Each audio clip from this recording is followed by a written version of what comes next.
Assalamualaikum warahmatullahi wabarakatuh. Salam dan bahagia. Saya Mahalayati Kuswari Halimah, NIM 20000152664, Program Studi Pendidikan Guru Sekolah Dasar akan mempresentasikan tentang wawasan Nusantara. Yang pertama, kita akan bahas tentang pengertian wawasan Nusantara. Wawasan Nusantara merupakan wawasan nasional bangsa Indonesia. Oleh karena itu, wilayah Indonesia yang terdiri dari daratan, laut, dan udara dipandang sebagai ruang hidup yang satu atau utuh. Kemudian wawasan Nusantara ini dibentuk berdasarkan pandangan geopolitik bangsa Indonesia. Jadi wawasan Nusantara ini merupakan penerapan dari teori geopolitik bangsa Indonesia.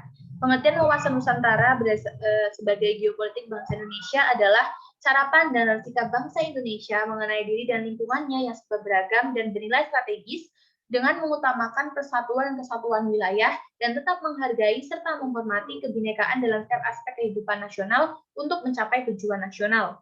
Kalau secara etimologis, wawasan Nusantara itu berasal dari kata wawasan dan Nusantara. Wawasan ini berasal dari bahasa Jawa, wawas yang artinya pandangan atau peninjauan, memandang secara indrawi.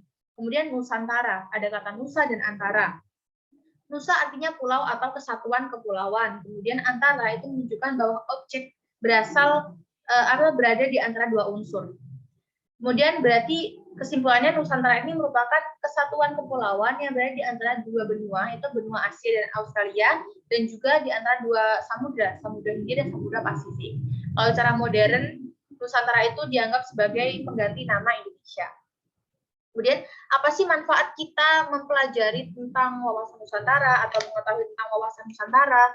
Nah, melalui wawasan Nusantara, kita dapat mengenal diri dan lingkungan.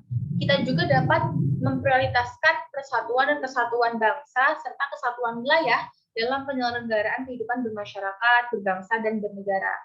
Kemudian masuk poin yang kedua ialah hakikat wawasan Nusantara. Hakikat wawasan Nusantara merupakan keutuhan Nusantara dalam pengertian cara pandang yang selalu utuh, menyeluruh dalam lingkup Nusantara demi kepentingan nasional.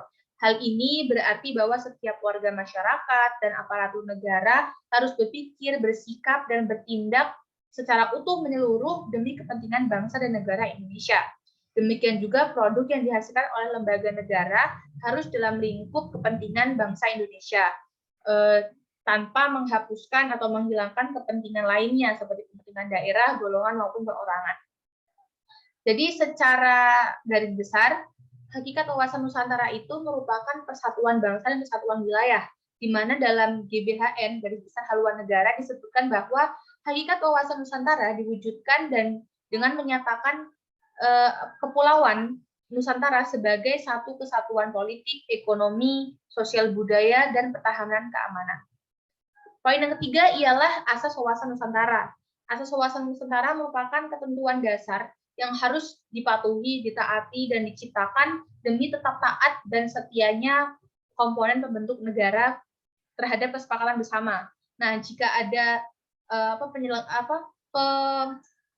pelanggaran ini tentang wawasan Nusantara ini atau diabaikannya wawasan Nusantara ini, tentu akan memecah belah bangsa Indonesia. Adapun asas wawasan Nusantara yang pertama adalah kepentingan yang sama. Ketika menegakkan dan merebut kemerdekaan, kepentingan bersama bangsa Indonesia dulu itu adalah melawan penjajah secara fisik. Namun sekarang bangsa Indonesia harus melawan penjajah dengan cara berbeda. Itu penjajahannya kan dapat berupa adu domba maupun pemecah belah bangsa dengan dalih HAM, demokrasi maupun lingkungan hidup. Yang kedua adalah asas keadilan, di mana adanya kesesuaian pembagian hasil secara adil, kemudian jerih payah dari kegiatan atau baik perorangan, golongan, kelompok, maupun daerah.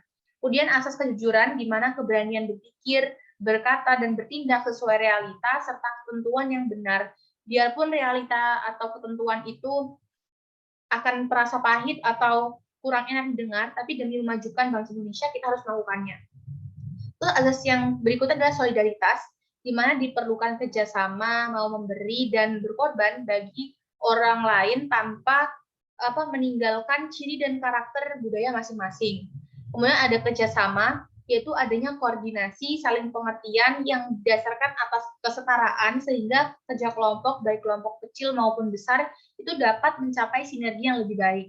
Nah, yang asas terakhir adalah kesetiaan, di mana kesetiaan terhadap kesepakatan bersama untuk menjadi bangsa Indonesia itu sudah dicetuskan, dirintis oleh organisasi Budi Utomo di tahun 1908, terus Sumpah Pemuda di tahun 1928, dan Proklamasi Kemerdekaan Indonesia 17 Agustus 1945. Nah, kesetiaan terhadap kesepakatan ini itu sangat penting dan menjadi tonggak utama terciptanya persatuan dan kesatuan dalam kebinekaan. Jika kesetiaan ini goyah, maka dapat dipastikan bahwa persatuan-kesatuan akan hancur berantakan. Nah, demikian presentasi mengenai wawasan Nusantara. Ada kurang lebihnya saya mohon maaf. Semoga apa yang saya sampaikan dapat bermanfaat bagi kita. Terima kasih. Wassalamualaikum warahmatullahi wabarakatuh. Salam.